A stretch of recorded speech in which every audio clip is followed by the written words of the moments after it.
दोस्तों नमस्कार, मैं हूँ रोमा और आप देख रहे हैं न्यूज़ नशा। दोस्तों आज हम मध्य प्रदेश की काफ़ी खबरों पर बातचीत करने वाले हैं। हमारे साथ है इस समय ओबीसी संगठन के अध्यक्ष राजकुमार सिसई जी और जो एक जर्नलिस्ट भी हैं।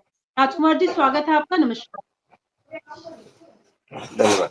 जी, आज हम 3 मुद्दों को लेकर आपसे बात करने वाले हैं। जो हमारा पहला मुद्दा है वो लाडली बहना योजना को लेकर है। लाडली बहना योजना को लेकर कांग्रेस और भाजपा के बीच तकरार चल चुकी है। कांग्रेस का आरोप है कि भाजपा सरकार इस योजना से कई महिलाओं को बाहर कर रही है, जबकि भाजपा ने इससे पहले बड़े-बड़े वायदे भी किए थे, अब उनसे मुकर रही है। वहीं दूसरी खबर है दीनदयाल रसोई की योजना को लेकर, जहां गरीबों को मात्र 5 रुपए में भरपेट खाना दिया जाता था। इसी मकसद के साथ ये शुरू की गई थी, लेकिन शिवराज चौहान के गृह जिले सिरोह में इस योजना के हालात काफी खस्ता हो गए हैं और इस रसोई को बंद कर दिया गया है। आखिर बंद क्यों किया, इस पर भी आपसे चर्चा करेंगे। और जो तीसरी खबर है वो है रीवा से। रीवा कलेक्टर प्रतिभा पाल को हाई कोर्ट द्वारा फटकार लगाई गई है, क्योंकि वो अपने जो एम्प्लॉयज है, अपने स्टाफ है, उनके साथ सही बिहेव नहीं कर रही है। इन तीनों मुद्दों पर आपसे बातचीत करेंगे। तो जो मेरा पहला सवाल आपसे है वो यही है कि लाडली बहना योजना को लेकर आखिर कांग्रेस आरोप क्यों लगा रही है? भाजपा सरकार ने चुनावी लाभ उठाने के लिए इस योजना की शुरुआत की थी, उनका कहना है। इस पर आपकी क्या राय है? जी, रोमा जी, सबसे जी। पहले तो आपने जो लाडली बहना योजना की बात की है, हुँ, तो उसको लेकर के हम बात करते हैं कि लाडली जो बहना ये योजना है ना, ये क्या हुआ है कि इसमें लगातार जो महिलाओं के नाम कट से चले आ रहे हैं, जब से ये योजना की शुरुआत हुई है। सबसे पहले तो हुआ क्या था कि जब लाडली बहना की शुरुआत की थी, उस समय तत्कालीन जो मुख्यमंत्री थे शिवराज सिंह चौहान थे उस समय, तब इसको स्टार्ट किया था। अब इसमें क्या हुआ कि इन्होंने क्या किया कि शुरुआत में जो फॉर्म भरे थे, तो जिसमें कुछ महिलाएँ ऐसी थी जो छूट गई थी जिन्होंने फॉर्म नहीं भर पाए थे। तो उनको जी। आज तक फॉर्म भरने के लिए अवसर नहीं मिला। तो वो महिलाएँ छूटी हुई हैं ऑलरेडी, पहली बात। हुँ, हुँ, हुँ। दूसरी बात क्या है कि कई महिलाओं को आधार कार्ड का जो लिंक ना होने के कारण कई महिलाएँ ऐसी रही हैं जिनको पैसा खाते में नहीं आया। जी। ठीक है ना? तो उस वजह से कहीं न कहीं दूसरे रूप में हम देखें तो कुछ महिलाएँ उससे वंचित आधार कार्ड लिंक नहीं करा पा रही या कुछ समस्या के कारण उनको भी पैसा नहीं मिला। तो 2 कारण हुँ, बड़े-बड़े हो जाते हैं, तो कहीं न कहीं पहले कारण में महिलाएँ वंचित रहीं इस योजना से कैसे में कि उनके दूसरी बार उनको फ़ॉर्म भरने के लिए मौका नहीं मिला। पहली हुँ, बार में और दूसरी बार में क्या हुआ कि जो महिलाओं के आधार कार्ड लिंक नहीं है या कुछ कागज़ों की कमी बता करके या फिर मैं आपको एक और बताऊँ जो कुछ जैसे छोटे-छोटे खाते थे, जो क्विज़ की बैंक होती है ना, छोटी-छोटी शाखाएँ जो खुलवा रखी थी हुँ, उनमें हुँ, उनके खाते थे, उनको बंद ऑटोमेटिक बंद कर दिया था उनको। हुँ, हुँ, हुँ। इस वजह से लोगों का पैसा महिलाओं का पैसा आना बंद दिया। तो 2 प्रकार से कहीं न कहीं महिलाओं लाडली लक्ष्मी जो योजना है, इससे वंचित रहीं। फिर तीसरा सबसे बड़ा कारण रोमा जी क्या रहा है इनका, कि अभी इन्होंने क्या कर दिया कि 60 साल से ऊपर जो महिला है, उनका नाम काटा जाएगा। अभी 10 तारीख आज हो गया, अभी तक पैसा नहीं आया है। जो लाडली बहना योजना का जो ₹1250 आता है, 10 तारीख से पहले-पहले हर माह में आ जाता था। लेकिन अभी तक आज 10 तारीख हो गई है, अभी तक नहीं आया। क्योंकि जो हुँ, नाम काटने की जो छँटनी है, वो कहीं न कहीं सरकार के द्वारा की जा रही है और कम से कम महिलाओं को पैसे देने का प्रयास किया जा रहा है। उसमें भी कई सारी नियमावली जब जिस समय तत्कालीन मुख्यमंत्री शिवराज सिंह चौहान ने इस योजना की शुरुआत की थी, तब इस तरह से महिलाओं की ऐज को लेकर के या किसी तरह से कोई योजना में किसी तरह से कोई हर महिला के लिए लाडली बहना योजना का नाम था। जिसको इन्होंने अब कहीं न कहीं उसमें बता दिया कि इनके पास इस तरह से प्रॉपर्टी होना चाहिए, ये तमाम तरह की बातें सामने आ रही।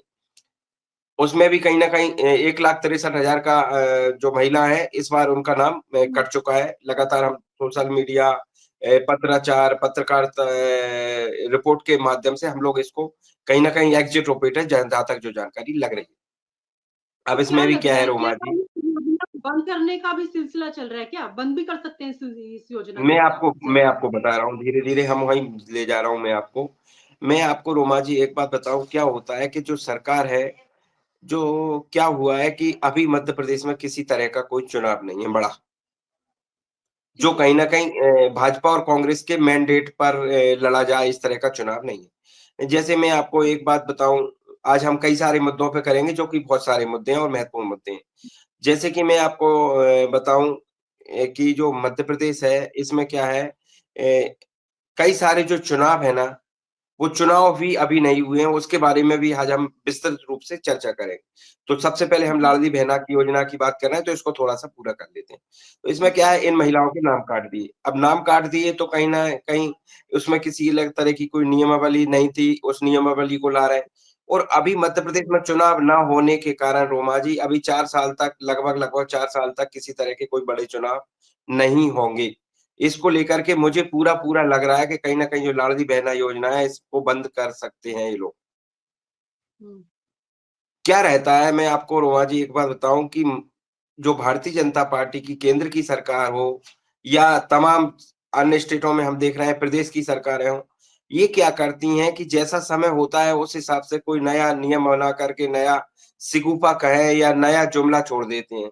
जैसे कि इन्होंने सबसे पहले 2014 में जब चुनाव हुआ, केंद्र सरकार में जब भारतीय जनता पार्टी ने चुनाव लड़ा, तो इन्होंने बोला कि 2 करोड़ रोज़गार हम प्रत्येक साल युवाओं को देंगे। 15 लाख खाते खुलवा दिए लोगों के, उनसे बोला कि आपके खातों में 15-15 लाख रुपए आएँगे। देश में इतना काला धन है विदेशों में कि उसको हम ले आएँगे और ला कर के आपके खाते में 15-15 लाख रुपए हमें जमा करवाएँगे।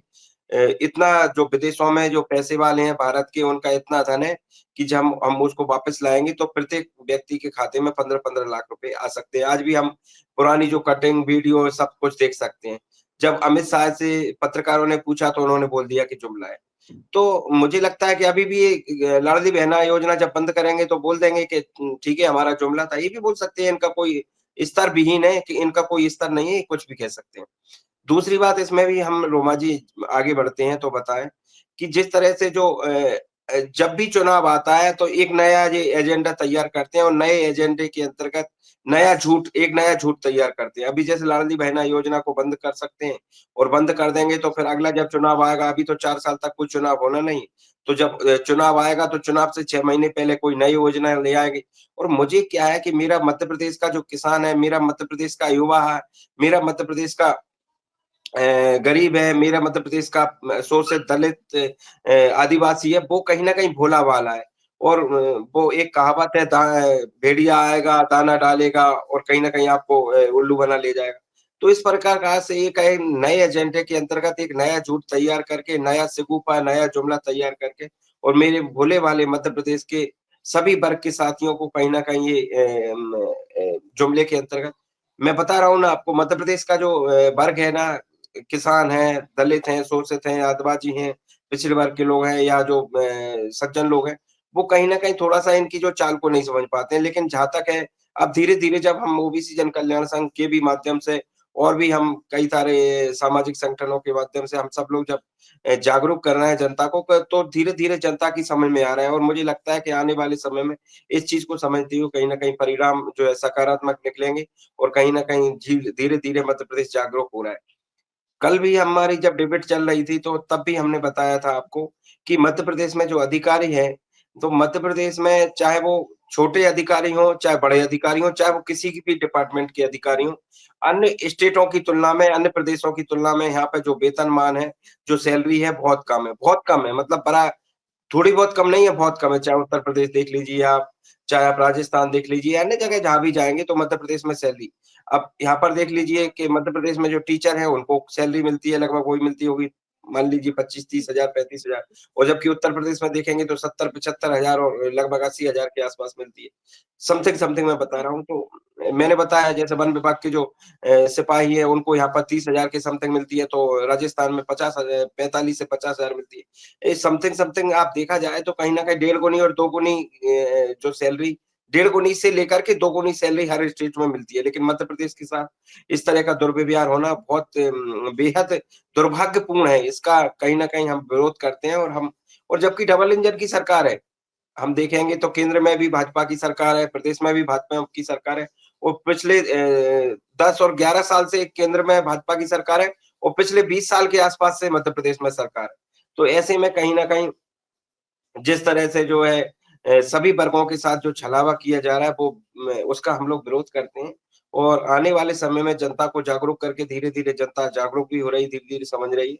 इसको लेकर के कहीं न कहीं बड़ी लड़ाई लड़ेंगे। दूसरी बात आपने बताया कि दीनदयाल योजना के अंतर्गत लोगों को जो ₹5 की थाली जो भोजन मिलता है, उसकी भी हम बात कर लेते हैं। रोमा जी, ये सिर्फ़ मैं मुझे नहीं लगता कि कहीं पर भी किसी तरह की कोई ₹5 की थाली मिलती है। और अगर योजना चालू की थी, तो मुझे नहीं लगता कि चालू हुई भी थी और हुई भी थी तो धरातल पे नहीं हुई थी। और जहाँ तक आपने बंद करने की बात की है, तो फिर बंद हो ही गई है और अब उसका तो कोई जवाब ही नहीं दे सकते हैं हम लोग। जी, रोमा जी। और आप हमसे जुड़े रहने के लिए सब्सक्राइब करें YouTube पर, फॉलो करें Twitter पर और लाइक करें Facebook पर। और ज्यादा जानकारी के लिए आपको टाइप करना होगा सिर्फ न्यूज नशा।